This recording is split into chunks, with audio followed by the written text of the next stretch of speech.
You know what Backpacking America is, right? It's fucking awesome.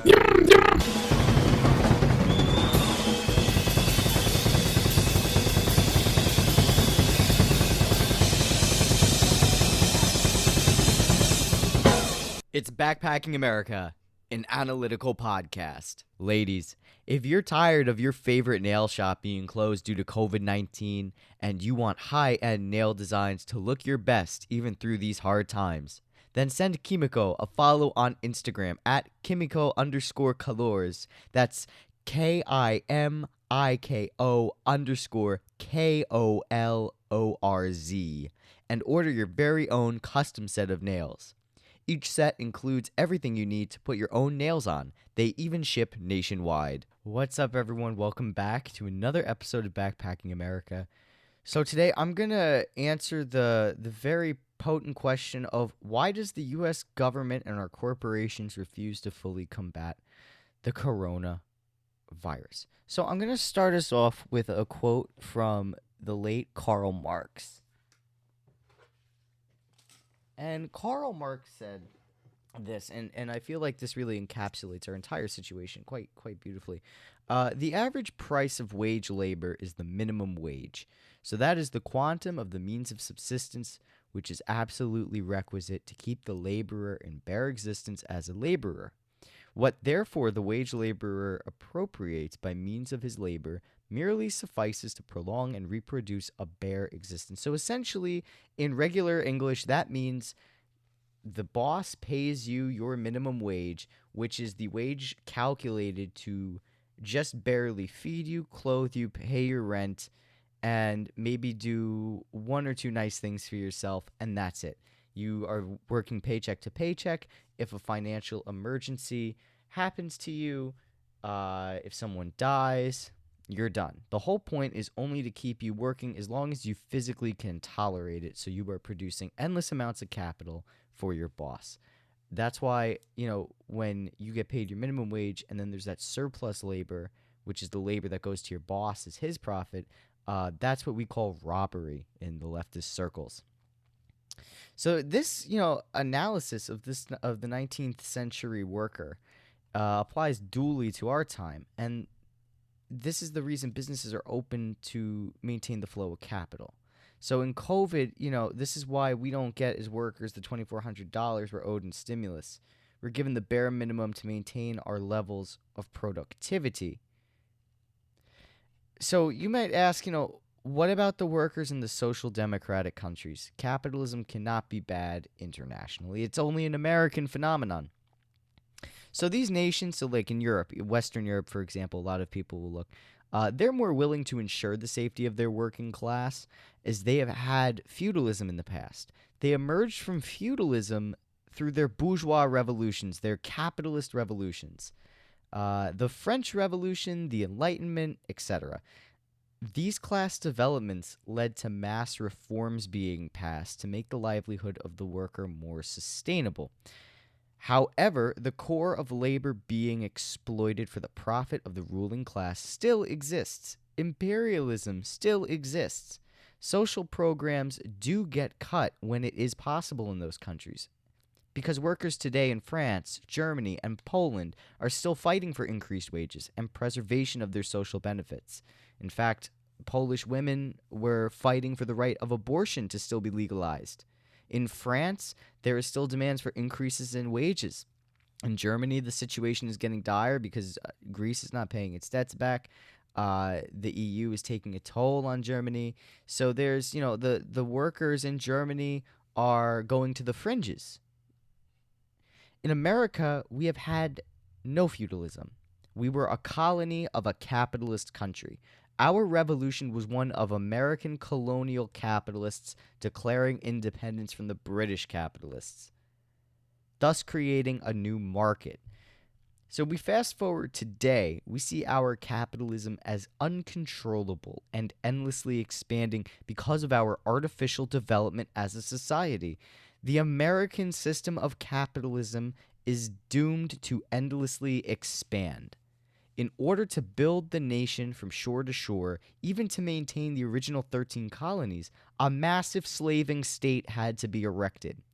The American system of slavery, as well as the brutal repressions of colonial uprisings found before America was independent, show the nature of artificial societies and how they develop differently than societies thousands of years old that have gone through the necessary development. America is an advanced capitalist nation. It produces so much excess goods that, if circulated on the market, would tank the price of said goods to nothingness. We thus burn, shred, dispose of excess goods instead of giving them to our most needy. Go to a supermarket and look at all of the fresh produce thrown away because it could not be sold. Look behind a clothing store or a mall and see all of the merchandise destroyed and in a dumpster. We are so productive, yet we are imploding. We are able to satisfy our material needs, yet we do not, because our society must endlessly exploit markets domestically and internationally. Our wages reflect this. When we see our wages struggling to be increased to meet inflation, the mounting level of those unemployed or those working multiple jobs to survive, especially in the pandemic, it is by design. Again, to the Marx quote. The wage laborer appropriates by means of his labor merely suffices to prolong and reproduce a bare existence. The whole point is that we barely survive and have the most profit extracted from us. Workers are paid that to make sure we can just continue working, not to advance beyond our social station. And this is true of all capitalist countries, even in the Nordic model. But it is evidently crueler in America because our society demands productivity and expansion. It is found in our Puritan and manifest destiny origins. That's why we had slavery, so we can get from shore to shore, so we can extract the most profit for the least amount of capital loss. You didn't have to pay slaves, and you barely had to feed or maintain them. That is why our country expanded from shore to shore. It was built off of slave labor. It is the cruelest model of capitalism. This is why our government and our corporations are botching distribution of the vaccine, implementing COVID restrictions, and foolishly letting bars and restaurants and theme parks open when cases are higher than they were last March, to preserve profit and to ensure the flow of capital continues. That is why we have such a botched distribution and terrible COVID implementation of restrictions. Terrible implementation of restrictions on COVID. You know what I mean. The preservation of our American capitalist class is the preservation of the international capitalist class.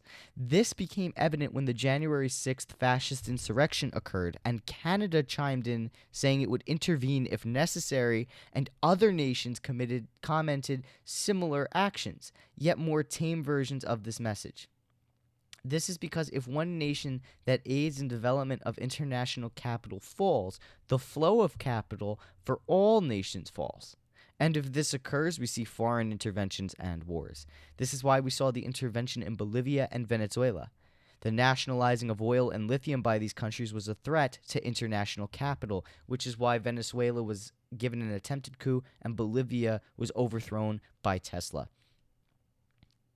That is why America is doing so poorly as compared to Cuba, China, Vietnam, New Zealand, and Australia. These nations' developments allowed them to beat the virus. The worker states, through preserving the worker before capital, and the social democratic former colonies that were able to pass major reforms in conjunction with labor and capital's cooperation. America is still stuck in the industrial revolutionary mindset of only maintaining your labor force, letting the invisible hand of the market guide society, and championing that the effects of such are due to the sacred and unalienable rights of man.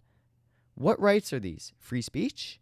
What free speech do you have if you must work 14 hours a day and cannot unionize or assemble in protest? If you work every day for most of the day, you cannot have the time or the energy to protest. The right to bear arms? How can you do such a thing when you must pay for a weapon? How can you do that when you live paycheck to paycheck? The right to own property? If the goal is to create a labor force that is barely surviving, how do they gather extra capital to open a business and buy land and machinery? Loans? What if their business fails? There is no safety net for the middle capitalist and the proletarian. This is why small businesses are reopening, because the government wants taxable properties and refuses to give money to the middle capitalist to ensure there is a stream of money. And this is why there are workers dying at rates never seen in America. Statistically, you have a higher chance of dying on your trip to the grocery store than you did on the mountains of Iwo Jima, the beaches of Normandy, or the fields of Italy. We have lost over 400,000 Americans to COVID in 10 months. We lost that same number in 4 years of fighting in the Second World War. This is all because America has not passed serious reform and or had a workers' revolution. American capitalists will not solve crisis if it does not affect their labor pool. The only reason we got a vaccine is because it affected the flow of profit. The key is to distribute the vaccine for maximum profit. This is why we are still wearing face masks instead of living life as we used to. It is more profitable to produce and distribute masks than it is to distribute the vaccine. Therefore, that is our solution until the need for sensible distribution of the vaccine is merited. That is, until we start dying at faster rates than we can be replaced. This is why it is important not only to stay safe, but to work with your community. Forming a block committee to ensure the safety and security of your neighbors is a great first step.